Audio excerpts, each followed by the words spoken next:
this was the 70s and I had this big mouth in the casino business in Las Vegas, I would absolutely be whacked within 2 weeks. They called me up and they said, look, you're a criminal. In 2009, I was in debt like $1 million. I lost $1 million in a week in 1995. That if I was here in the 60s and 70s, they would have put 2 bullets in the back of my head. Right. Vegas Pauly C would be in a barrel in Lake Mead. I was in the casinos. I had the $100,000 credit lines. Hey, Paul, we'll do, you want to come in with us? We'll do whatever we can. I put it all together. I said, oh my God, that was the Gallows. It was crazy. He would pay for dinner. He would get you drinks. And your French toast. Look at what I'm doing. Look at my career for real. Right. Compulsive gambling. From what age did you start gambling? 7. 30 years went by. Now I'm addicted to it. I'm a full-blown addict.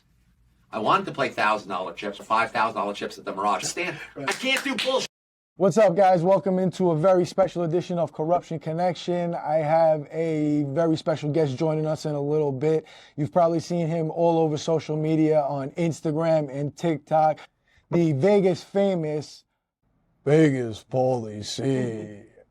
He's joining us here today in the studio. From growing up around organized crime members in Long Island to dealing with casino executives here in Las Vegas at some of the most notorious mobbed-up casinos, like the Desert Inn and eventually the Mirage. He joins us in studio and talks about his privileged upbringing and starting gambling at the age of 7. Vegas Pauly C's story is incredible. We actually have a lot in common, Vegas Pauly C and I. We both love to gamble and we're both from New York City, so that in itself makes for a great episode. Make sure you check out my page on Instagram and TikTok at Corruption Connection. You can find us on YouTube. If you haven't yet seen my interview with the Connect, Johnny Mitchell, I flew out to Hollywood to interview with the Connect, tell him my story. Definitely go visit his page and check it out. So stay tuned. Up next, my interview with Vegas Pauly C. What we found is a strong connection. One of deadly violence and organized crime.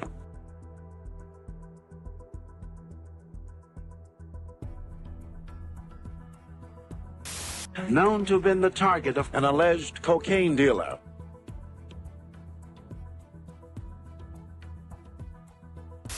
It's glamorous, it's fast, it's fun city. I would rather deal with organized crime than disorganized crime. Because in disorganized crime, everybody's out there doing whatever they wanted to do. In organized crime, only certain people can do it.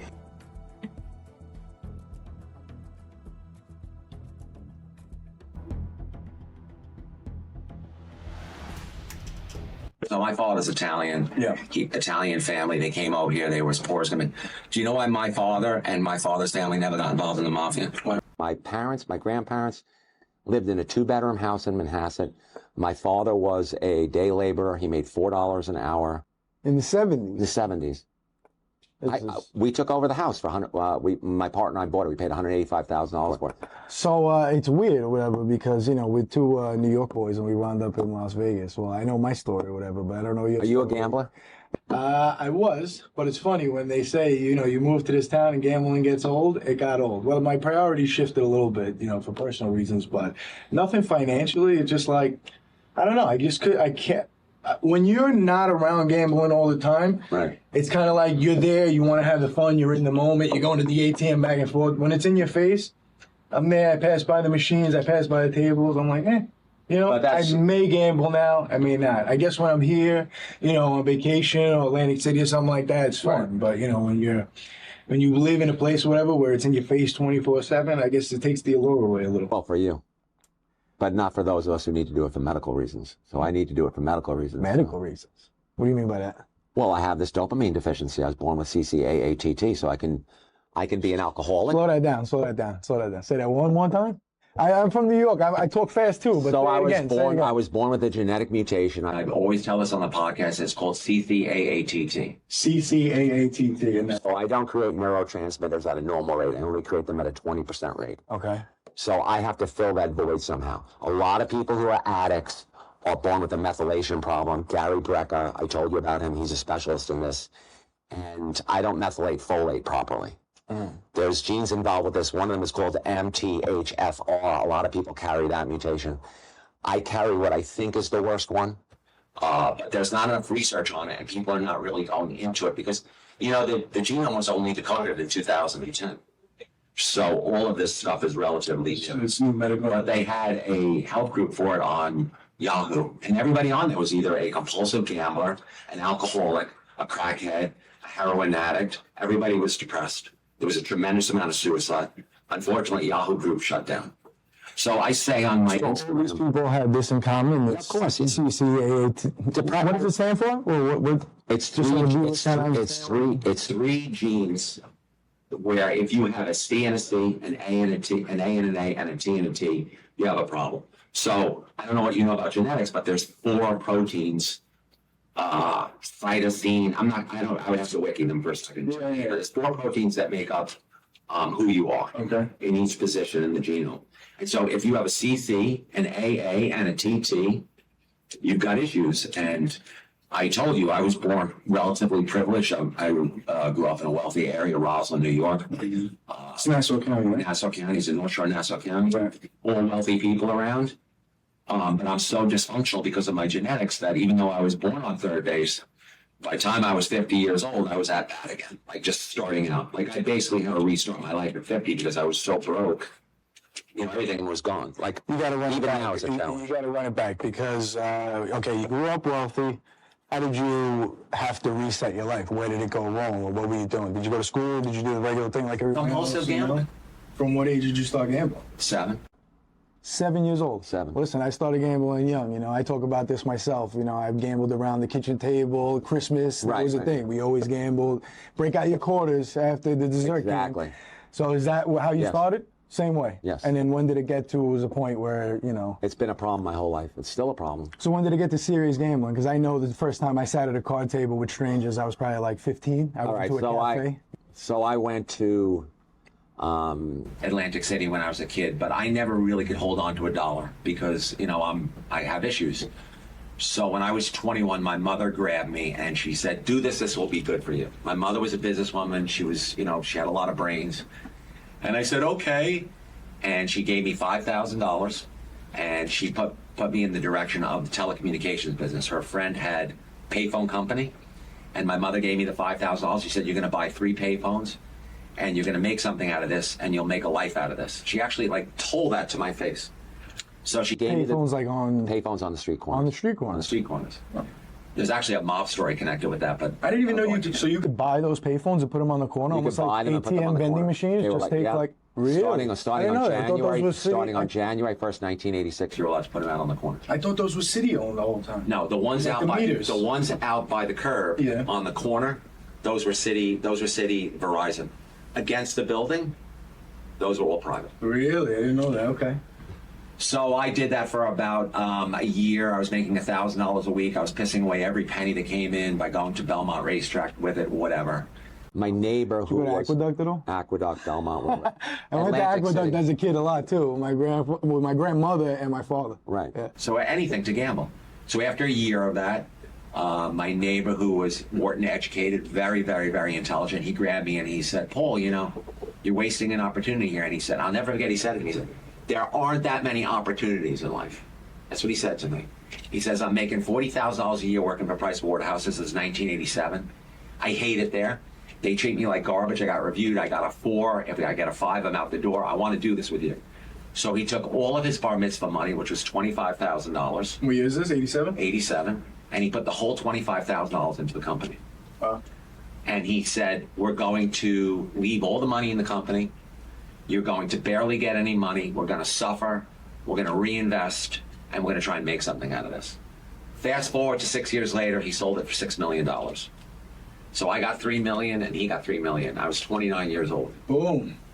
$1 million was cash. And this is all your money. Instant millionaire. 29. Right, 29. And $1 million. This is my family money, and this is all yours. Yeah, my family was, there was no money for my family. My father had the same genetic mutation as me, so he spent every penny he had. And my mother, you know, I'm always honest. When my mother died in 2009, I was already, how old was I, 45? So I was already a loser by then. And she left $1 million. She left $500,000 to my sister, who has the same mutation as me. It's all gone. She left me $200,000, and she left my other sister $200,000. So she tried to leave more of it to my sister to try and make up for the fact that my sister was like so pathetic. I ran through I was already so far in debt. In 2009, I was in debt like $1 million. I ran through the $200,000 and like, you know, I ran to Vegas. I think I lost 100,000 in Vegas. I mean, it was gone. 100,000 in 1987? No, I lost $1 million in a week in 1995. But that's another story. Then let me get back to the payphone story. So you asked me how I ended up gambling with a lot of money. So I was here in 92 with 20,000 from earnings from the payphones, and it was gone in a day or two. When I got the $1 million, I was like, okay, now I can go crazy. So I came here in 94, in August of 94, the first time where I had like $50,000 credit lines in the casinos. I actually had 30,000 at the Mirage. And then I got that, I increased that. Eventually that ended up being 100. So I came here in August of 94 and I won, I think I won 150,000 on that trip. But the point is I had $1 million cash in the bank. So when you have $1 million cash in the bank and you go to get credit from the casino, they'll give you 50, 100,000, 200. I started out with 15,000 at the Mirage. Then I got it to 30. Then I got it to 50. At the end, it was 100. So when I crapped out, I had $100,000 credit lines in 5 different places. How fast was that increase? How long did it take you to get from 15 to 100? It was about 18 months. 18 months. Because I kept paying it back. The guy that used to collect the credit from me, his name was John Stevens. And I would lose 50 grand. When I was really going at it, before I got the $1 million cash and the other money, when I was really going at it, I was losing 50,000 at a time. And I'll never forget it. I would call him up and I'd say, can I have another 30 days? Can I have another 30? And he would give me 60, 90 days to pay it back. He had the deepest voice in the world and he had no personality, but he was credit collection for the Mirage. I'll never forget his name. His name was John Stevens. He was a decent guy. I never had a problem with him because by the time I crapped out, it was being held by someone else, being controlled by somebody else. All right, so get back to the payphone story real quick with the... So we sold like 75% of it. They let us keep 25% of the company. We actually kept the best 25%. I got $1 million cash deposited in my ATM. I went to Citibank. I dipped my card. It said your available balance is $1 million. I had a stripper girlfriend at the time that I more or less bought because I could not get any. I've never been able to get women, but when I was young and I couldn't get women, of course I went to the stripper bar, and you know I took $50 and I looked up her. She was half Italian, half Filipino. She was the most beautiful thing I'd ever seen. Right. And I said, please take my $50. Just pay attention to me, please. and I never forget the thighs. Her thighs were so beautiful. And she took the $50 and she put it in her garter. And, you know, her job was to pretend to be interested in me. Her job was to pretend to be whatever. But, you know, she saw in me, you know, she saw the spark and she lit me up and I lit her up. And I had money, of course, they're interested in that. And she ended up being my fiance. The problem is that she really was not physically interested in me. And she also got all of her narcissistic adoration from her body and her looks. So since she got her narcissistic adoration, which is a drug, that's what social media does for you, by the way. Right. Since she got that from her body and her looks, she was always cheating on me. Like, constantly cheating on me. I'll never forget when I caught her with the gardener. We had this gardener. You caught her with the gardener? Yeah. We had this gardener. He was a great looking guy. He was like 6'2". She liked the blonde hair, blue eyes, but this guy was very good looking. So what gardener is 6'2" with blonde hair and blue eyes? This Long Island, man. What can I tell you? 6'2", blonde hair, blue eyes. He's a beautiful guy. In fact, when I hired him as the gardener, I looked at her, she looked at me. I knew what she was thinking. So she had a brother-in-law who was more like me, you know, kind of nerdy, very honest. It was her brother-in-law. And one day her brother-in-law says to me, because he always felt bad for me, he goes, why don't you ask her about the gardener? You know, and we were engaged at the time. So I did. I asked her about the gardener, and, you know, she more or less admitted it. And what was the funniest thing to me was, this is the funny part of the story. I always have to, when I have pain, and this is how I operate, I have to have humor. In other words, I got the pain, you know, I caught my fiance with the gardener, he was great looking. He actually called me up to do the gardening the following year, and I said to him, now we both know why you can't be the gardener here. And he's like, yeah, I know, Paul. Like, if you talk to people that way, people will be honest with you. Like, if I had come at him with, oh, you banged my girlfriend, you're an MFer. All I said to him, I said, you know, we both know why you can't be the gardener. We both. You're a class act, though. Well, that's the way you do it. A lot of people would have handled that differently. I don't know if I would. Yeah, but where does... You got some balls. You want to do my I didn't Well, want it that way. That would have been my. You plowed my life, and now you want to plow my lawn? She was cheating on me. She cheated on me with everybody. So, you know, I mean, what are they going to do? So I told this story. I caught her with a bartender from the Mirage because the German television interviewed me for the closing of the Mirage. And of course, I'm in front of the Mirage, and I like started to talk about this because, you know, I had caught her with the bartender there over at Bally's, and I was over. But the bottom line is I was in the casinos. I had the $100,000 credit lines. So when you're in the casinos, you have $100,000 credit lines, and you're an addict, which I'm a full-blown addict. I wanted to play orange chips. I wanted to play $1,000 chips, which is the yellow chips. But those flags, which are the $5,000 chips at the Mirage, I don't know if they changed the color, but back in the day, Steve Wynn had what we call flags.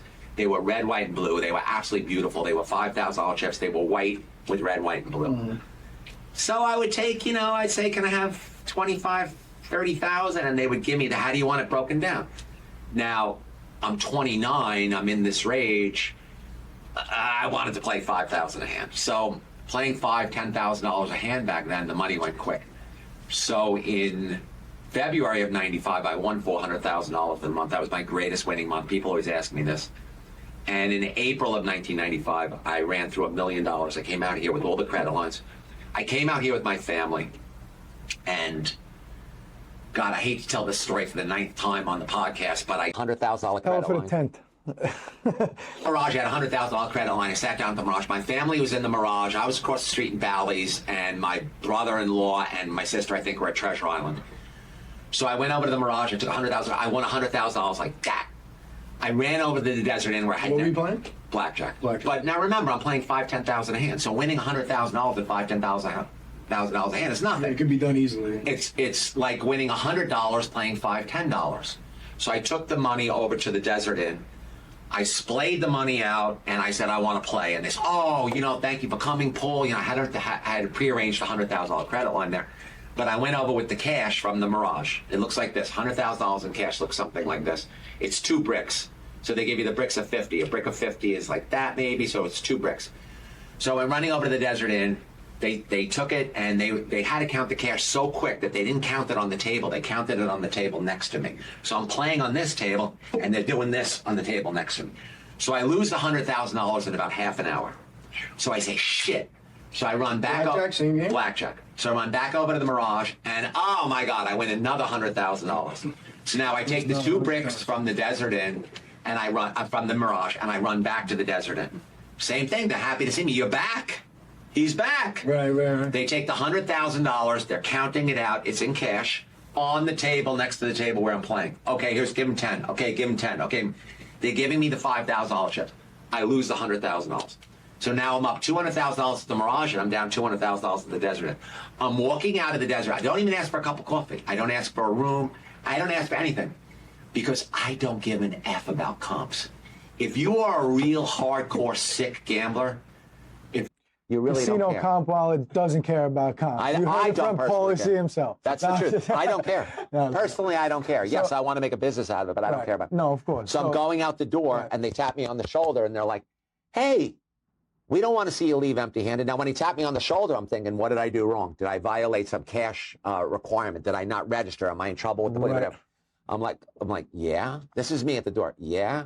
He's like, no, we don't want to see you leave empty-handed. They took me over to the casino occasion. They gave me $10,000 cash. It's the biggest comp I ever got. Really? He said, yeah, they don't want to list. So I took the $10,000. The bottom line is I was there for a week. I lost $1 million because I blew out all of my credit lines. And I lost the $500,000 that I came with. Yeah, when I went back to New York, I owed $500,000 in markers, which are checks against your account. And I had $20,000 in the bank. This is early 90s. It's April 22nd, 1995. I know the exact date. Terry McVie blew up the Oklahoma City building on that Wednesday, April 20th. I was in the cab running around gambling like a lunatic. You blew up your casino credit lines in Right, Vegas. no, I just remember. I was running around. And when I came back, they called me up and they said, look, you're a criminal. You passed bad checks in the casino. Did you? Well, you are a criminal if you do that. I had no idea that it was that they would come after you criminally, but Nevada and Las Vegas, if you pass that amount of markers and you can't pay, Bally's didn't tell me this. Mirage didn't tell me this. Who else did I owe money to? The only one that came after me hardcore was Desert Inn. Desert Inn said to me, we're going to have the sheriff arrest you if you're in Nevada and California. So the guy from the Desert Inn and I went back and forth. He had the sheriff call me. The sheriff actually calls you and says, you have to work something out with the Desert Inn, because if you come out west, if you are in Nevada or California, I don't know why those two states, but maybe they have an extradition or maybe they have an agreement. If you are in these two states and you get pulled over, you're going to go to jail, and we're not going to let you out of jail until you pay these markers. But I was done with Nevada already. I wasn't going to run back out to Las Vegas. So I said, okay. I worked it out with them. I was paying them $5,000 a month. I called up on a Monday. The guy's name was Vince Rudder. I thought he was 41 at the time, but it turns out he was 38. I called up on a Monday to tell him that the check was in the mail. It really was. I wasn't lying to him. They said, yeah, Vince died yesterday of a massive heart attack. So I really feel that in a lot. I don't feel good about this. But there was so much stress and tension between him and I over the 6 months from April 22nd until October when he passed. So I told it in social media, because I do a live stream sometimes in the morning. Wouldn't you know it? The people from my live stream went and looked him up. He's buried in Las Vegas. His name's Vince Rudder. He did die on a Sunday. The only thing I found out from social media was that he wasn't 41. He was 38 years old when he passed away. So after that, the Desert Inn took a little easy on me. But it took me 8 years to pay off those markers. So I spent all the way from 1995 to 2003 just like beyond broke. Then my partner came back in my life in 2005. I need a partner in order to make it. I need a support system. He came back in my life. We made a bunch of money in 2005. I started gambling again. Not as much as 94. Then I went totally broke again in 2009, 2010 when my mother passed away. And then 2015, I made a lot of money again, working for Google as a contract. And then I started gambling again. I was back out at, the Win Encore. Not as much. I would come out with like 30. I have no casino credit anymore, which saves me. I can't get casino credit because they don't trust me. You're totally banned from all casinos to get credit? Yeah, because I can't. Even though you paid it back? They probably would reinstate me if I begged them, but I mean, what am I going to do? Start that nonsense again? Yeah. So I gamble with cash, and I need to gamble for medical reasons. I mean, people don't want to hear it, or people want to make fun for medical reasons. You heard that one? That's a new one. I mean, my father should use that one on my mother. See, even you're saying it, and even you're sardonic about it. But no, I do. I know that I do. I can feel it. No, I'm just breaking your balls. Well, we spoke about it before. Well, the interesting thing is you're half Italian. The word sardonic comes from the island of Sardinia. And it is exactly what you just did, and that's fine. It's not actually sarcastic. You were actually sardonic, but that's okay. There you go. I was sardonicing you. You were, right. So you're actually lucky that this was kind of in the 90s and not in the 70s. You might have had your legs broken or casino style. Absolutely. Tell the cops see you. Well, even the social media that I. So wait, so before like you got it, was the corporations completely had taken over from the mob at this point? Yes. So you have some experience, right, growing up around the mob, don't you? So I grew up in the North Shore of Long Island, and there were a tremendous number of mob families. But it was their children I grew up with. Mm-hmm. And if you really know Italian, I'm half Italian. If you really know Italian culture, if you really understand the mob, and you're going to understand this when I tell you this, the children were all incredible. They were all spoiled. Yeah. I had kids when I was 17 years old. I showed up. I'll never forget it. And I'm not going to say their name, obviously, but I pulled up at school. My friend, Bruce, had a 1974 Chevy Vega that his parents bought for $2,000. He would floor it. It wouldn't go over 30 miles an hour. It had rust holes in it that they fixed with putty. When I showed up at school, the mob kids were in brand new, beautiful. Do you remember the Golden Eagle Trans Ams? Mm-hmm, of course. They were in beautiful, brand new Golden Eagle Trans Ams. But here's the thing, these kids, them, that name, the other names, they were the nicest kids in the world. Yeah. They were generous. They were sweet. They were funny. I had one, not a friend, not going to lie to you, but I had a friend of a friend. I had a very good friend who had a friend, and his allowance was $5,000 a week. And no names, because I don't want any problems. No, he would pick it up at a very famous restaurant in New York City every week because his father controlled that. So he had and I remember. But he was such a great kid. He would pay for dinner. He would get you drinks. They were so magnanimous is really the word. So I had a different exposure to the mob. I didn't have the hits or the loan sharking or that. I had the kids who were all, like I said, they all had great personalities. They were all funny. They were fun. They were hanging around. They were having a good time. But I will tell you one very interesting story. So I grew up on Crescent Drive, and the corner street there is Searingtown Road. So when we were kids and we were growing up, the White House on Searingtown Road, you know, we're all little kids running the street. Now, you got to remember, I'm 8 years old. I turned 8 in December of 72. Okay. And Crazy Joe Gallo was murdered in April of 72 at Umberto's Clam House. Right. And all I knew was that White House, that's the Gallo's house. That's their house. But this is what I find interesting about this story. The Gallos had a house on Searingtown. They had a house on Searingtown Road, a white house right on Searingtown Road. He was raising his family in a better area. It was a good area. This is what I find amazing about it. Now, there's a 1 in a million chance that I'm wrong, but there's no way I'm wrong, that it's a different Gallo family. But I'm going to tell you what I remember as a child. A hush, a pall, a sadness, a pause. I can remember being 7 years old and being in front of the house on Searingtown Road. And I remember all the kids saying, yeah, he died. He's dead. He's dead. You know, he's dead. Now, they didn't say he was killed at Umberto's Clam House, but the father of the Gallo, the patriarch of that family, died in a bad way. This is what I knew as a kid when I was 7 or 8 years old. And that memory is burned in me because it was one of the first deaths that I remember as a child. You know, you're not exposed to a lot of death as anything. Right. But here's the funny part of the story. 30 years went by, 35 years went by, when I saw the story of Crazy Joe Gallo, because I'm not a mafia guy, right? I had no idea that it was that Joe Gallo that lived in that house that was killed when I was 7 years old. And I put it all together. I said, oh my God, that was the Gallo's father. Wow. It was Crazy Joe. And then I remember how old I was. Right. So it had to be. I mean, you know when you're a kid and you're like, oh, the Smiths lived there. Oh, the Jones. Right. This was the Gallo house to me. It was the Their Gallo. kids ran in the street. Right. And I put it all together, and I was like, wow. Look at that. Huh? Yeah, it's crazy. I mean, if you're not from I talk about this a lot on my podcast, and I talk about this, you know, I did an interview with Johnny Mitchell, The Connect, and we had this conversation where if you're not from New York City, it's kind of hard to understand this, you know what I mean? It's a little difficult. So, you know, when you're in those neighborhoods, and I'm kind of on the same side as you, you know, I didn't see the bad side of the mob, you know. I saw these people as family, you know. When I used to walk into the local Key Food that was controlled by Patsy Conti, who was a captain with the Gambinos. Yeah.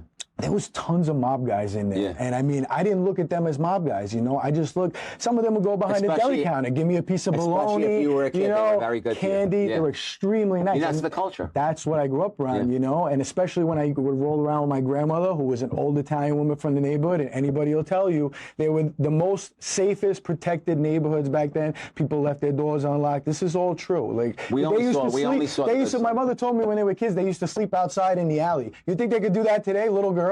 Yeah, We right. saw the good side. Yeah, you know. I mean, we're aware of the bad side. Well, of course, you know, we you saw the heard good things, side. and my father always drilled it into my head because, you know, when I was young, I started to delve towards that street life. I went that kind of way, and, you know, my father saw the ugly side of it, you know what I mean? And he never wanted to really be around it. He worked in legitimate businesses that mob guys owned and stuff like that, you know? Yeah. But it wasn't something that was, you know, what he wanted to do. He wanted to stay as far away from it as possible. But, you know, when you're in those neighborhoods, like I said, it's almost impossible to avoid, you know? And if you're not from New York City, you wouldn't understand that. I grew up down the block from Joe Yeah, Gallo. but if you don't have you know what I mean? If you don't Like, have it in your blood, I never gravitated towards it. I mean, I was a nerdy guy. well, you also grow up, like I said, I'm a Queens kid who grew up in a little tiny section called The Hill, which is borders Main Street and the LIE. So, Right. you know, I went to Parsons, which is, you know, in the middle of the projects over there. There was a lot of influence to go either way. You had the Asian gangs going one way, you had Corona, you know, there was a lot of different ways too you could have scared went. for my ass. If you were in Roslyn or whatever, I mean, you know, like you No, said, it was a but- privileged, nice area. You had those bad, rough and tough guys, don't get me wrong, but for the most part, it was, you know, there was no reason for you to even want to gravitate No, towards it was that. fear, I'm telling you. You think Like, you were just scared? Well, I mean, think about it. Compulsive gambler. I know them. I know the numbers. I could have asked my way in. I could have been associated with them. I mean, I had some incidents when I was in the vending business where they said to me, hey, Paul, you know, we'll do, you know, you want to come in, meet with us? You know, we'll do whatever we can for you. I mean, I had those meetings, and I said no. And I'm telling you straight out, it's 100% fear.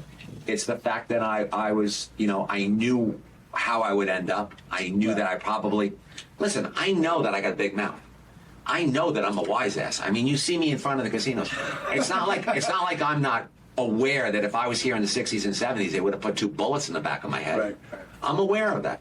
So if you're self-aware at all and you're 20, 25 years old, you know you have a big mouth, you know you're a wise guy, you know you can't control yourself, you know you're a compulsive gambler, you know you're going to be dead if you get in that life. Like, I knew it was a fait accompli for me that if I got involved in that life, I was a dead man.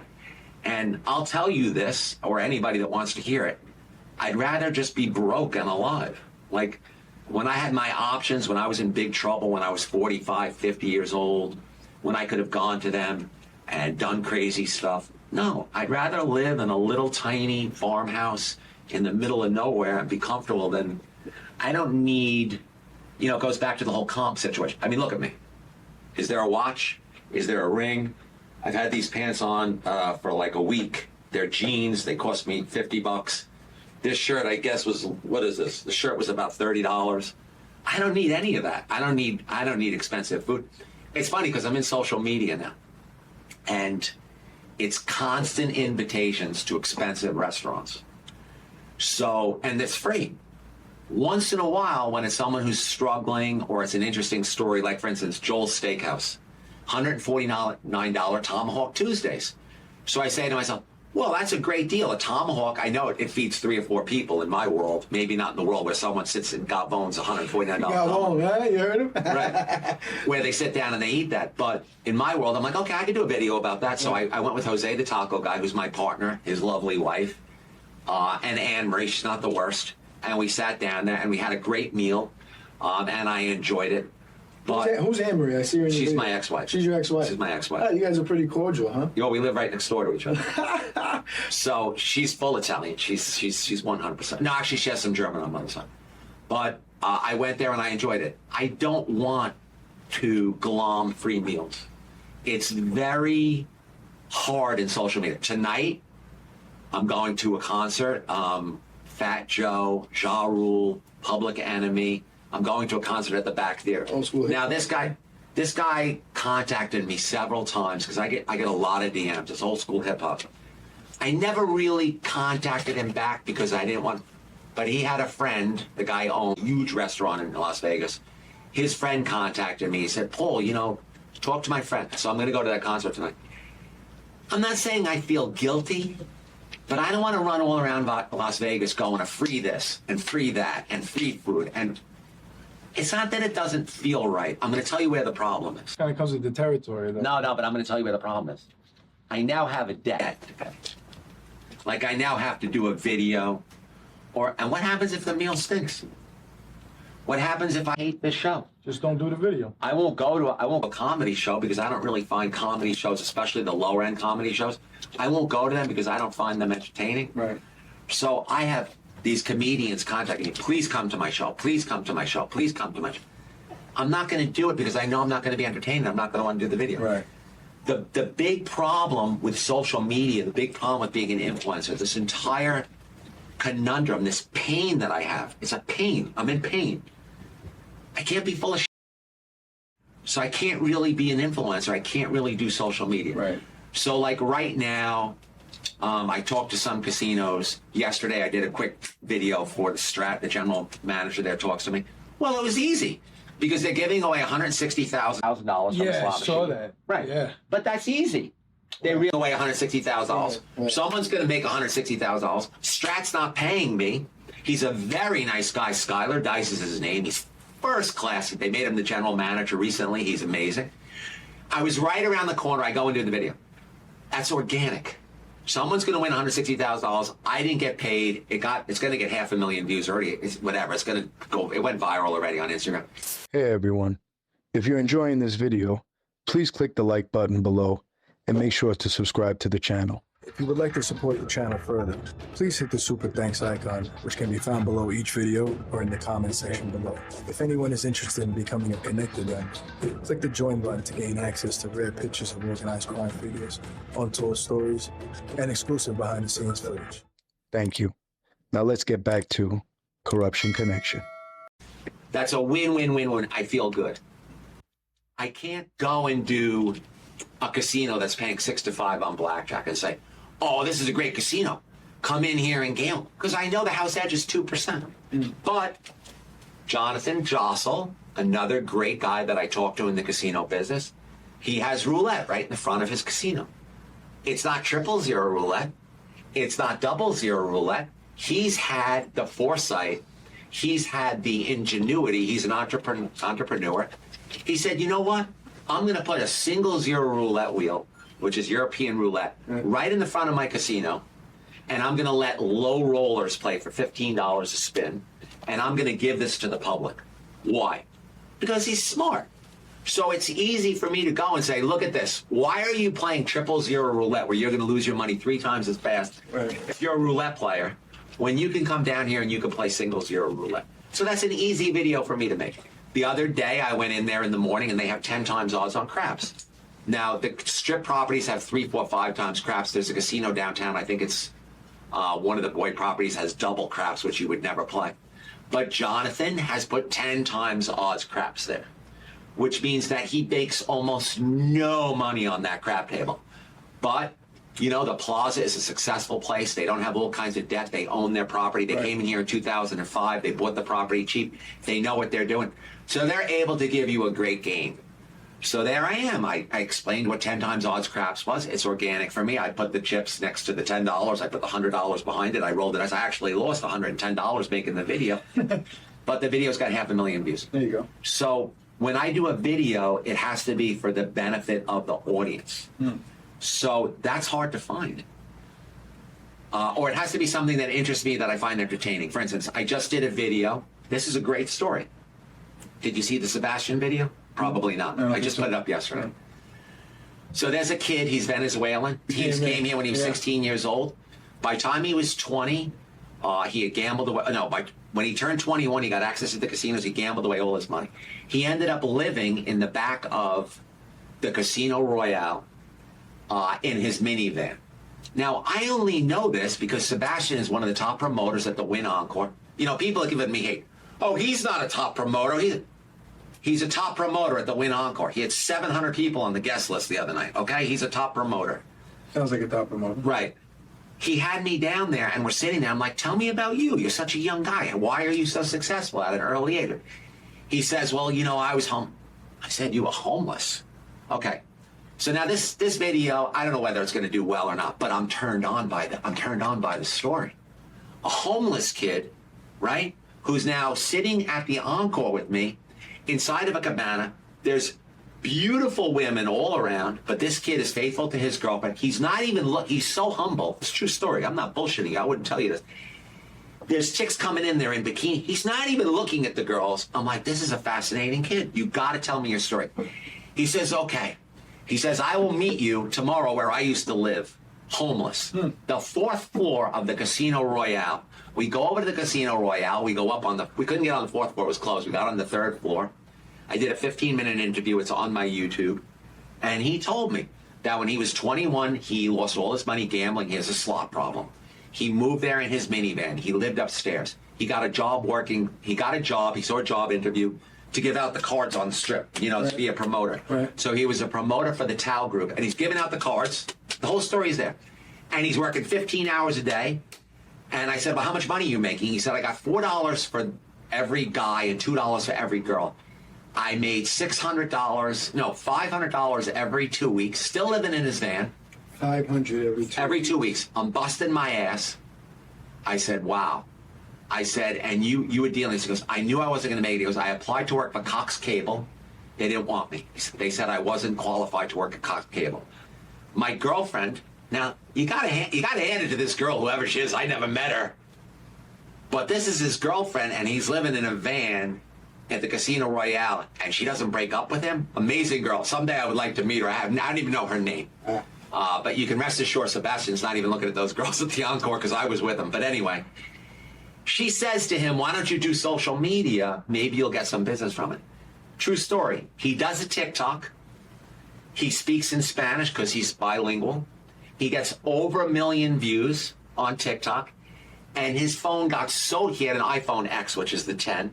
His phone got so slammed the next day with messages that the phone shut down. He had 1 month or more. It took him, I asked him, how long did it take you? He spent a month mining the data from the phone, made his lists. The people that he knew, he told me that Norman J was incredible with him. He's a promoter also. Shout out to Norman J. He's a promoter to win. He told me that the people that he knew that were in the promotions community were so loving and so helpful that they told him what to do with this massive database that came flying in at him like overnight.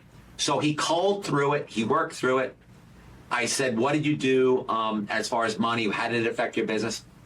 He said the first check that he got from Tao Group after he processed all of that and got all the people down to the, he said he got a check. He said, I got a few $1,000s. I said, did you move out? He goes, the first check didn't get me out of the parking garage. He said, but the second check got him out of the parking garage. I love this story. You can see I love this story. Good story. So the second check got him out of the parking garage. He got a place. I don't know where he lives now. I mean, we're not that close. We spent a couple of nights together. And now he's making a ton of money. He has employees. He's one of the top promoters at the winner. So what I'm trying to tell you is I got off on this story. Like, this story is better for me than running down to the English Hotel. You should come down to the English Hotel. I'm mocking another influencer now. I apologize. No, I don't. I hate the woman. You should get this French toast. It has purple pus coming out of it. This is the best French toast in the history of French toast. And your French toast. You understand? I can't do bullshit. I can't do it. It's impossible. It's impossible. It's hard. So I'm saying no to this, no to... Do I want to go to the show tonight with the music and Ja Rule? Yeah! Because I grew up a Public Enemy. Yeah, exactly. 911 is a joke in your town. I mean, I grew up with Flavor Flav with the clock around his head. I grew up with Ja Rule and Ashanti. Right. So I'm going to meet Ja Rule tonight. So I'm like, okay. Like, did I ever in a million years think I would meet Ja Rule? Did I ever in a million, billion, trillion years? Now, Perez Hilton, I call him Mr. Irrelevant, in 2007, he was huge. And I'm sitting in my house. I'm a nerd. I'm an awkward guy, and I'm watching. And I'm 230 pounds, and I'm watching television. And 230 pounds. I was 230 pounds, and there's Perez Hilton, you know, attacking this one, attacking that one. Did I ever think in a billion years that I would come out to Las Vegas, and this guy? Now, this guy, I want to tell you the way life works out here. Every time I would post a video, I call him Mr. Irrelevant. We're going to call him that from now on. Every time I would post a video, Mr. Irrelevant would contact me. This is a funny story, actually. And he would say, great job, great job, great job. And I'm like, oh, my God. And I'm a lot smaller at this point. This is me. I'm like, oh, my God. Mr. Irrelevant is talking to me. I can't believe this guy I used to... This is how I'm thinking in my head. I'm acting it out for you. This is how I feel, like a little kid. Right. I can't believe this guy's talking to me. And he's telling me I'm doing a great job. And it's just the greatest thing ever. And I take my phone and I show it to my girlfriend, Mahi. I love her. Doesn't believe pretty much anything. Everything has to be real for her, or she's very skeptical. You know what she says to me? She says, do you really think that's really Perez Hilton talking to you? And I'm like, oh, I guess not. I guess it's probably not. I'm getting delusional, I guess. And I say, okay, I'm used to pain, so I just go to bed. This is a true story, every word of it. Couple of months goes by, he's still contacting me and saying, good job on the videos, good job on the videos, good job on the videos. I end up in this battle with the dinosaur. You know who the dinosaur is. I end up in the battle with the dinosaur. He decides for whatever reason. Now, this is a guy who tells me he loves me. I have the video. I made a video of this. I made a video of good job, thank you. Good job, thank you. This is me saying thank you, thank you, thank you, thank you, Mr. Irrelevant. When I get in the battle with the dinosaur, he sees the name Paul Contino, right? That's my real name. Right. He takes my name, he puts it in Google because he's a moron. And Paul Contino was a casino host in Connecticut in 2005 who was stealing player points. I think I remember hearing. He sits down because he's Mr. Irrelevant, because he's a moron. Hey, Perez Hilton, you're a moron. He sits down, right? And he makes a whole video up. Paul Cantino, who calls himself Vegas Pauly C, is really a criminal. He was indicted in 2005 for stealing points from Foxwoods. He's really a bad guy. And the dinosaur is a wonderful guy because, you know, the dinosaur and Mr. Irrelevant, they're two narcissists. They love one another. You know, they're like, oh, we love each other. Two, right? And so he posts this video of me being a criminal and me being in. I'm like, I immediately watch it. It's a different Paul Cantino, you schmuck. So I immediately make a video, right? First of all, the guy's 45, I'm 50. The guy's now 50, I'm 60, right? It's 10 years difference. He's born in 1975. It's Paul L. Cantino, I'm Paul D. Cantino. And I blast him. But this is the kind of that goes on in social media, where he was so excited to find out that I'm a bad guy that he got such a hard on. Look, I'm hard. He got such, that's what he gets off on. This MFer gets off on tearing and destroying people. And he has a career. You know this guy. Yeah, of course. He has a career. TV, He's on TV. What is he doing? He's destroying people. He's hurting people. Now look, I'm not trying to tell you that I'm a great guy. I'm not trying to tell you that I'm moral. I'm not trying to tell you that I'm superior to anybody in this room. But do you know what I get off on? And I'll finish this thread up with it. I get off on Sebastian. That's what I get off on. Pause. I'm serious. That's a great story. It is a good story. But wait, you said, so he lost all his money on slots, but then you had mentioned something to me off camera, and you said that slots can be beat. Okay, yeah. So slots can be beat. There are people called advantage players. Okay. So they are slot people, and what they do is, and I met two of them in Reno that just blew. I mean, they were so smart I couldn't even keep up with them. They were like communicating telepathically. They were running around the casino, so they can check, and you'll see this. If you're in casinos, you will actually see this. They're called slot hustlers. So here's the slot machine, right? It's my phone, but it's a slot machine. They press every button, and they look at every wild, and they look at every position, and they look at, for instance, the simple one for me, because I'm not smart enough to do it, and I don't have the patience to do it. But the simple one for me is the bars on the Cleopatra machine. When there are 4 bars lit, and I'm really paraphrasing mentally, so I apologize. Don't use this to try and beat the Cleopatra machine.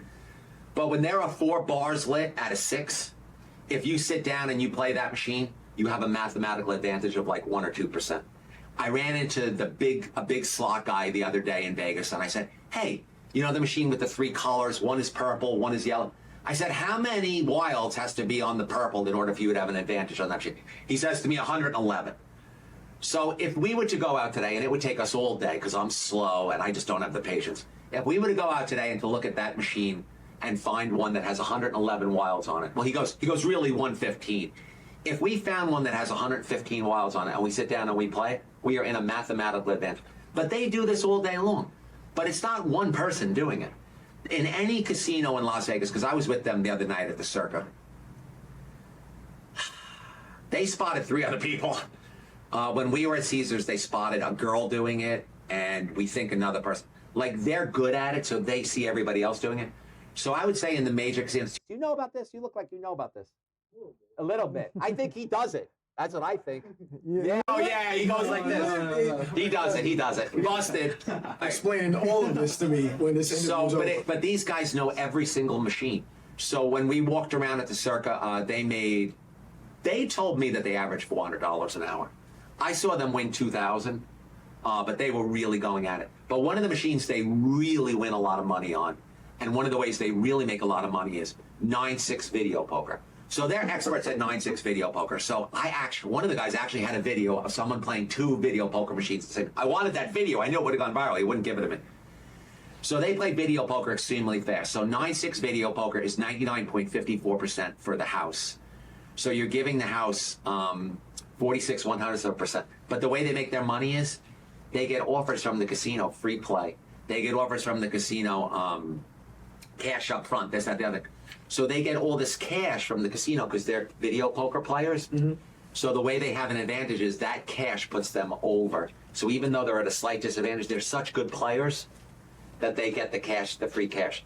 So the guy that I met the other day at Caesars, he had $500 in free play. Mm-hmm. So he sat down at the video poker machine. I think it was $25. There's 2 9.6 video poker machines at Caesars that are 99.54. I know exactly where they are now. I made a video about it. I think I only put it on my subscriber, but there's two of them. There are actually two machines in between them.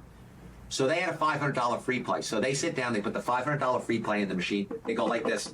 They play video poker. He could play 1,300 hands an hour. He played video poker. 1,300 hands right. an hour. The casino sees him put $60,000 through the machine, and I'm, well, 1,300 times 25. So that's 25,000 and 300. I mean, I'd like to bring out my calculator this, but so he put $32,500 through the machine, right? What is 1,300 times 25? It is 32,500. Am I right? Does someone want to do that math? Whatever. I hope I'm right because I'm on a podcast. So the casino sees him put $32,500 through the machine. So what's his disadvantage? His disadvantage is 1/2 of 1%. So 1% of 32,500 is $325. Half of that again is $162.50. So follow. He gave the casino theoretically $162, right?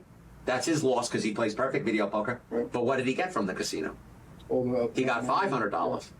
So now he did this in an hour. He made $350. There's the edge. And that's how they beat. See, I'm explaining to everybody how you beat the casinos.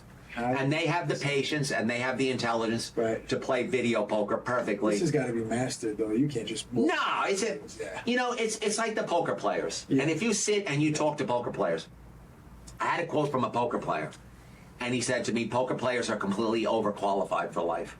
And the reason I tell you that is because all of these people are sitting playing poker. They're all geniuses who should be doing something else. Right. They're sitting there grinding away $30 an hour, $40 an hour, $50 an hour. If they were out in the world, right, and they were corporate, these people would be doing $600,000 a year CFO jobs. They'd be CEOs, but they're socially awkward. Or they're uncomfortable around other people. So they've got the brains. Or they don't like people telling them what to do. Right. They don't like people telling them what to do. They've got the brains to do the job, but they don't have the bullshit ability. You know, a lot of being an executive, a lot of being successful is to be able to bull. Yeah, good bullshit. Right. Yeah. And they don't have it. So that's poker players. But you asked me about I think I answered the slot thing pretty good. He thinks he did or whatever. He just gave us a fucking tutorial. I'm going to get suspended if we're walking in the casino. They're going to put me in a black book. I don't. They're going to put me in a black book because of this episode. I don't do it. I don't have the patience. And you have to really be good at it. Like, I don't want to learn video poker. Who cares? So, all right. So we got your gambling, like, genetic gene. You do it to survive. Like, why Casino Comp Wallet? Like, why the social media stress? What made you get started? What's your deal? I'll tell you exactly what happened with the social media. So 2019, I go across the country with my little girlfriend, Mahi. She's so cute. Her skin was designed by NASA. She can re-enter the atmosphere without burning up. Mahi's treats are all natural. I'm sorry I got to do that. What are you giving her? Plug. I got to run a commercial. I love my podcast. girlfriend so much. She has a commercial. So wait, you got a girlfriend named Mahi, and then you got a next door neighbor named Amory. My ex-wife. Your ex-wife. She's not the worst. This guy's all right, all right? He's got it all right. So don't she's sleep on this guy. She's not the worst. You. So Amory's a very good friend. So we go across the country. I come back to New York. What do I have? I have cards from all these casinos: Shreveport, Louisiana, Tunica, Mississippi. We didn't go to Oklahoma, but it damn well could have gone to Oklahoma. Colorado. I have all these cards. Come back to our casino. I remember they would send me a card. They say, come back, we'll give you $25. Because I had played there a little bit. Come back, we'll give you $50. Come back with... And this stack of cards comes in. So immediately, because I'm an entrepreneur, I say to myself, well, I'm never going back to Shreveport, Louisiana. Right. Well, I'm never going back to Biloxi, Mississippi. I'll probably never go back to wherever. But they're spending all these money on these cards. And I look at it, I go, this has to be $40 worth of cards. The places I'm never going to go back to. Right. There has to be a better way to do this. So I immediately say, and I had a lot of money at the time because I was making a lot of money from Google. I immediately say to myself, I'm going to come up with an electronic solution to this problem. And that was the beginning of what I would call 5 years of insane delusion. Because I do have the app is in the App Store. It doesn't even work right now because the people that I had to use to build the app were either scamming me and ripping me off. One company ripped me off for $65,000. Or I had an 18-year-old. $65,000? Yeah. Well, I'm into it for $450,000. I've lost $450,000. On the app? Yeah.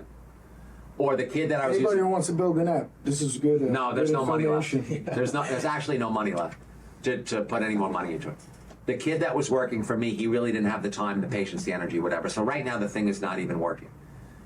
But what happened was, because I'm delusional, because I'm insanely aggressive, because of who I am as a person, I'm gonna make this app work. I mean, you had to see me 30 months ago. Like, honestly, like the stupidest person on earth I am. I come out to Vegas with my app. I'm gonna change Vegas. I have this app.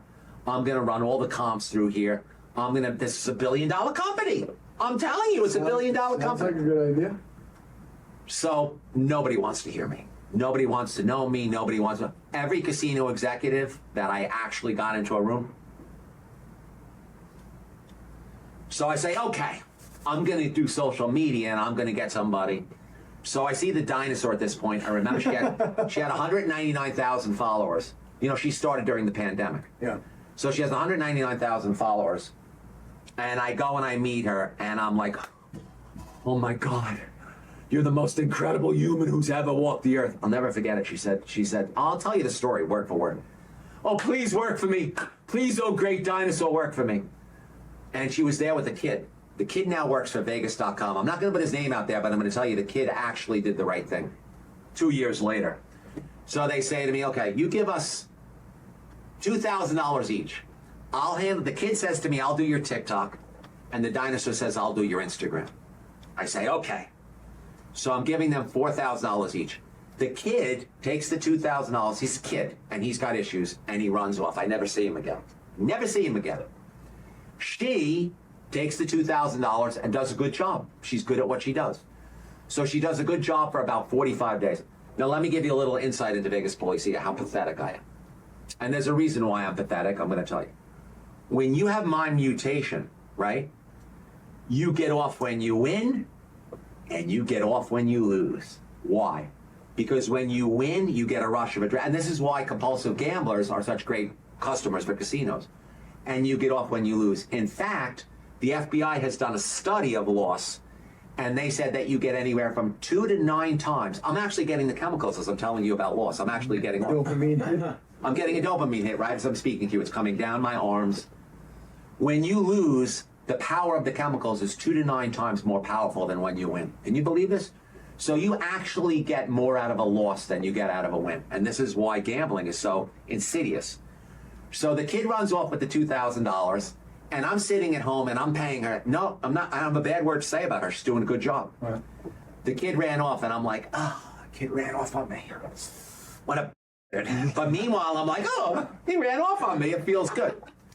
She doesn't even know he ran off. When she finds out he ran off, now she doesn't get off on loss. She gets off on winning. God bless her. She calls up the kid. She says, you little MFer. You ran off with his money? You better, and he ran off with the login for my TikTok too, which I still have that TikTok. Ran off with the login one. He says, oh, you know, I got a lot of problems. He gave her back the login. He never gave her the $2,000. So I lost the $2,000. But let me close that loop right now. I know his name. He gets a big job with vegas.com. He's semi-talented, I guess. I still have his phone number. His phone number still works. I become Vegas Pauly C. No ego, please. I contact him. I send him a text. I say, hey, I'm not going to say his name. Remember you me? remember me? You owe me $2,000. This is a true story. You guys are going to laugh when you get the punchline. How long does it take to get a cash advance in a casino? A couple of minutes, maybe 5-10 minutes? Right. In less than 120 seconds, he PayPal'd me the $2,000. I swear to God. Really? Because I became Vegas Pauly C, and he knows I'm an asshole. He knows I'm going to be like, Blow him up. he knew it, and he's got a job. Vegas.com. Right. Look who we got. Right, here. look who we got here. So I got my $2,000. But where she's wrong is, she says to me, okay, he ran off. I'll do your TikTok. Give me $4,000 a month. This is how I ended up in social media. So now I'm giving her $4,000 a month, the dinosaur. And she tries to lie with her. I have a video of every 15 days me giving her the $2,000. You know when she attacked me and said I was a liar about the money, I'm like, here's the video, here's the PayPal. Thank God I had it. I don't normally keep records. The great thing about PayPal is it's there, so if you want to access it, I was able to go back 2 years and show that I was giving her $4,000 a month. That's neither here nor there. But I was giving her the $4,000 a month. She was good. But she told me she was going to walk live for me. She told me she was going to do a few things, and I don't remember what they were that she didn't do. So I said to myself, F that. I'll go out on the road, and I'll talk to the people. You have to understand something. Right? Yeah. Boots on the ground. You have to understand something about Las Vegas and social media and what's going on out here. I'm going to look right in the camera. I'm going to tell you guys this. You don't have to be that talented to do social media in Las Vegas. Las Vegas sells itself. All you have to do is be tenacious. You got to get out on the road with your phone. You got to go live on TikTok, although TikTok made it impossible now because you're not allowed in the casino. You got to go live, right?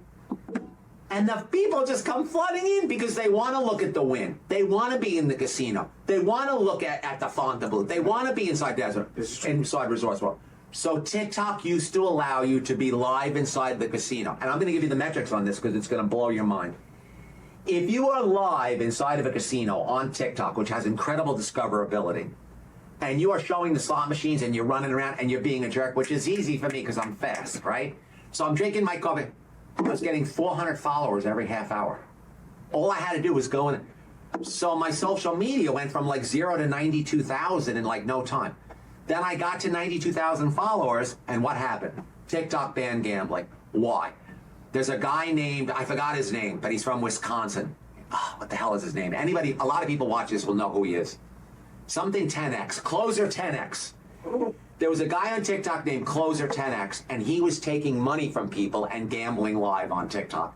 So you would send him $50 and he would play the slot machine. Play for you. And he would play for you. He got caught. He had 1,500 subscribers on TikTok. He got caught. He got indicted by the Wisconsin or the Michigan public attorney, district attorney. Thank you very much. See, I can't do legal. That's another reason why I don't want to be involved in the mafia. I can't do legal. So I won't sue anybody. I don't want to be sued. I don't want anything. So he got involved. So TikTok banned gambling. When TikTok banned gambling, it destroyed my TikTok account. It destroyed my social media.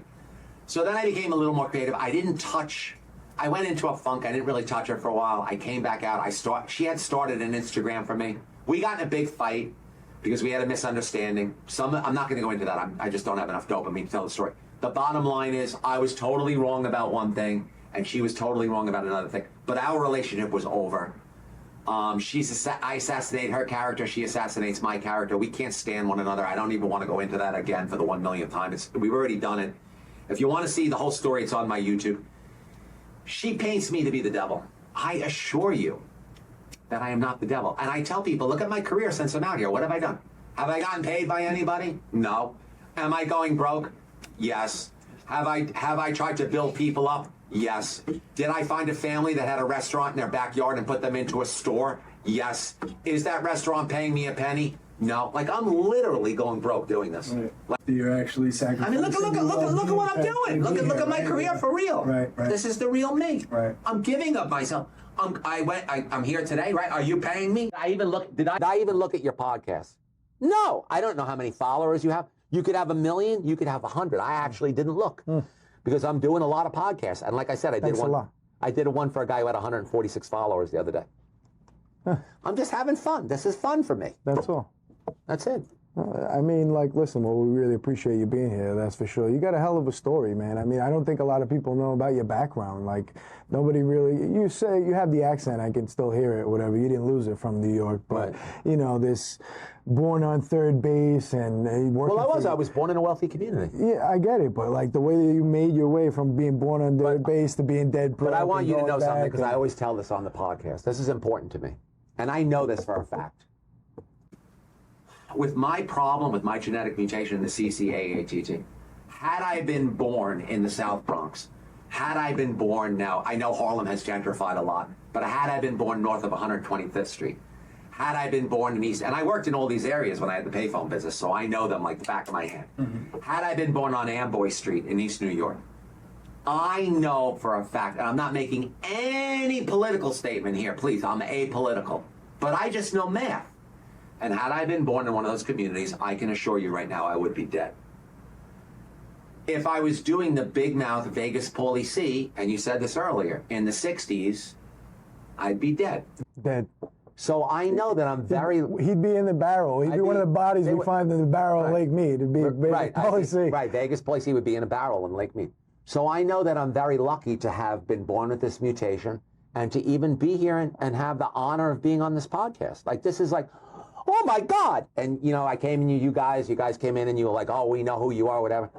Do you know what that's like? And again, and this goes back to, I want to tell you about social media and narcissistic adoration because I'm intimately familiar with this. Because I studied it. When something happens to me, I study it. Up until I was 57 years old, I'm in my basement for years and years and years and years. I was on eHarmony for 10 years, you know, a dating site. I never had one woman. I never had one woman. 10 years. So I know what it's like to be an absolute zero. I know what it's like to be a nobody. I know what it's like when women treat you like dirt. I had girls that used to treat me like dirt under their fingernails. You know, I give them $500 a week just to go out with me once a week, you know? Some of them maybe would sleep with me, but their head would be back to the left like, oh. So I know what that's like. So to have that life up until 57 and now to be out in the casinos, to be out, I'm invited to all these restaurants, I'm invited to the show. I'm going to meet Ja Rule tonight. Like in a million years, did I ever think I'd meet Ja Rule? I might meet Public Enemy, Chuck D. I might meet, I don't know if Chuck D is going to be there, but I might, Fat Joe, you know? So to turn 57 years old and for everything to shift like that and to feel it, I have to immediately, what is this? It's narcissistic adoration. So social media is extremely narcissistic. And you can really start getting high on your own supply. You can really start drinking your own Kool-Aid. You ever see that? You ever see that meme where the girl's sniffing the likes? Yeah, right. That's great. Yeah. Wow, I never saw that. That's what it is. That's very funny. Yeah. I could totally see that. But I feel the chemicals. Like I feel the oxytocin coming down my arms. I feel the dopamine, like the dope. So the narcissistic adoration. So the reason I'm telling you this is the reason why. So I did the, you know, the sex addiction thing in my 40s where like, you know, I was like, oh, you know, I would go and I would get escorts. All right. You know, I was just a filthy animal. You know, I had to pay to get it. I don't give two Fs. I'll tell you straight out, you know, I was on Backpage. And I would have a girl, and I would have, right, I would pay the $500, girl would come on. Was it every night? No, but I was getting high once a month from it.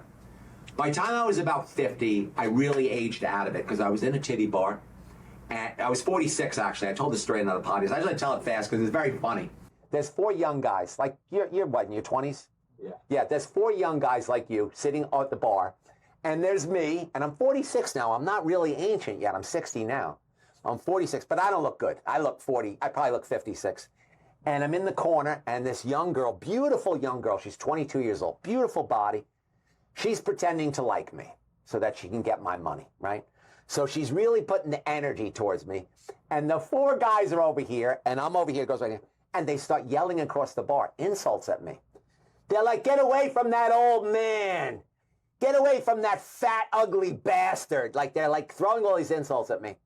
And I'm going like this. I swear to God. Who's the old man? Who's the old man? I'm looking around to find out who the old man is. So at the time, it hurt so bad, but now it's a funny story that I tell. So when I got old, I realized that, you know, I got to stop with the titty bar. I got to stop with the girl thing. And I kind of stayed on my own.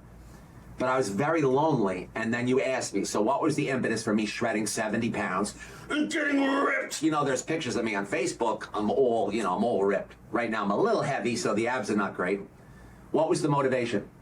Because when I changed my pictures from being obese and God, you know, like, I mean, what was I, like I don't even know if I was a 1. When I changed my pictures and I took my shirt off and I was ripped and I had all the abs and whatever, all of a sudden, women would talk to me. This is the bullshit of life that bothers me. You know, they got this bullshit out there. Looks don't matter. Looks don't matter. Looks 100% do matter. Are you effing kidding me? And then, you know, since I've been on social media, now I got to find out how ugly I am. First like everybody's like, but you're people so can't ugly, deny first Vegas impressions, like, you know? Yeah, but I'm ripped. So go F yourself. You know what I mean? And it's like, you know, that's life. But you asked me what the motivation was. What was the thread before that? Narcissistic adoration. Let me get back to the narcissistic. So, you know, like when you're playing blackjack, you get blackjack. You know, you're playing craps, you hit the number. You'll go to the casino, you win $10,000, whatever. When you do social media and when you do a video, now I only have 43 of these videos. I don't even know if I'll have to really get lucky to get another TikTok one, but Instagram I do a lot better. When you do a video and it gets 1 million views and then you go and you read the comments, And everybody is saying, and excuse me for this. I apologize before I even do this. I love you so much, Vegas Pauly C. Vegas, I'm apologizing. I'm saying, but this is, go read my comments. Go in my chat, read my comments. I'm not making it. I don't know why. That is narcissistic adoration, and it's a drug. It's exactly like the blackjack. It's exactly like, you know, making the love. So guess what? Now I'm addicted to it. Now I'm an addict. So now my two addictions are gambling. Oh, my little girlfriend, Mahi, is still cool. I'm definitely addicted to my girlfriend. She'll tell you. I mean, I am on that girl 24/7. I don't know how she deals with it. She actually deals with it. It's unbelievable to me. So I'm addicted to three things. I'm addicted to my little girlfriend, Mahi, social media, and gambling. And there's just enough in those three addictions. And I do the gambling. I'm losing money this year, a decent amount, but I gamble just smart enough to almost break even where it's not totally destroying me. But my big problem is, here's my big problem. It's not the gambling the last 3 years. I'm doing okay and manageable. My big problem is I have a house rental out here, $6,000 a month. I remortgage my, do you know how I afford to do social media? Here, you want to hear something? You want to hear what a jackass I am? Are you ready for this? I do. My house in New York, theoretically, is worth $1.6 million, $1.7 million. I put all my money into it when I was making a lot of money when I was a kid. Because I said to myself, you know, you're going to gamble away all your money. You're a schmuck. You're going to lose all your money. Put all the money in the house. So I bought this house for $225,000. I have millions of dollars into this house, right? It's only worth $1.7 million. I'm the only person in the world who's been investing in this house since the 90s and is underwater. Like, it's not even worth what I've put into it. But so in the spring of last year, as I'm doing the social media like a drug addict, just like when a compulsive gambler goes to the credit card machine, where did I go? You can guess. I went to the mortgage company. I remortgaged my house. I took out $614,000 to continue to do social media, because I don't think twice about taking a cab. I don't think twice about taking a plane. I came out here guilty as charged. I got a mint seat on JetBlue so that I could be comfortable at $614, $620. So I'm spending the money. So I remortgaged my house to do social media. That's the level of addiction it is for me. So in my mind, and I'm probably wrong, and you guys will find out in the next year. It was always a fascinating part of the show for me, is like, is Vegas Pauly C going to make it or not? In my mind, I'm thinking like something or someone will come along and say, okay, you know, you wear Skechers. I wear Skechers I wear Skechers every day of my life. I effing love them. Plugging a lot of things. I don't even have promotions for these companies. Right. He's giving them free plugs. Skechers. If they came to me and said, "Look, we'll give you $15,000," you know, that would be something I could do. Right. But here's the problem: I'm just not big enough. Just not big enough. I'm not Keith Lee. You know, Keith Lee has 10 million followers, and Keith Lee is a good example of someone who is my style. He's no bullshit. He sits there. He just tells the truth. But from what everybody says, you know, you're one video away from, you know, getting that, you know, going viral or whatever. So you said you're about 2-3 months out from this whole thing going belly up. So then what? It's a good question. I don't know. Oh, I would have to sell the house in New York. So there's still like $600,000. So if I'm really hardcore, I sell the house in New York and then I just continue to fund this nonsense. Something tells me that he ain't going anywhere and the house is. Yeah. You see it too, don't you? Yeah. It's unfortunate. I mean, maybe not, because this is somewhat of an investment for you. You know, you've picked up some traction. You have almost, 400,000 followers on Instagram. You know, how's your TikTok doing? They're both around, Instagram's 340 and TikTok's 356. There you go. So you seem like you're on the right path to somewhere. Yeah, but I don't know. I don't know. We'll see. Well, I think we've come to the end of the road here, man. I jumped around a lot. See, you guys got any questions for him? I know. I mean, you guys got any questions for him or what? You know Johnny Hamchek? I heard the name. I don't know him. Okay, yeah. I remind you of him? He's different. No, he's just opposite from you. Like, he actually lies to the people to get places. I'm incapable of it. Yeah. I think most of the social media influencers, they lie to get their rocks off and get views and all this. Because in every genre, like you see, I'm kind of concentrated in like the mob, true crime genre, and this. Because it's factual. That's the thing, though. There's tons of guys that come out and lie. There's a guy that come out. Let me ask you a question. There's one guy that came out. He said he killed the Pope. He said he Killed the Pope. We killed 300 people in Vietnam. You believe the level of bullshit people tell? They'll tell you anything. Unfortunately, the lying works better. And that's a shame. And where are we going with the society? Because they're banning everything. My last video got flagged. All I did was repost my interview and then put the news article over it to show the factual base on YouTube. Wow. On YouTube. They flagged it. I'm actually, right now, as this interview is going on, my channel struck from YouTube. I can't upload anything. Wow. And yeah. And all I did was... I'm not going to be able to see this. I'm not going to be able to see this? Nah, it's coming out. It'll be in a few days, the strike comes out. So it's 1 week or whatever that they suspend you. If this was the 70s and I had this big mouth in the casino business in Las Vegas, I would absolutely be whacked within 2 weeks. I appreciate you coming out, and the one and only Vegas Pauly C. That's a wrap. Vegas Pauly C, we appreciate it, man. Thank you so much for the interview, man. I still might get killed. Thanks for watching. I'm your host, Tony Handsome, and this is Corruption Connection.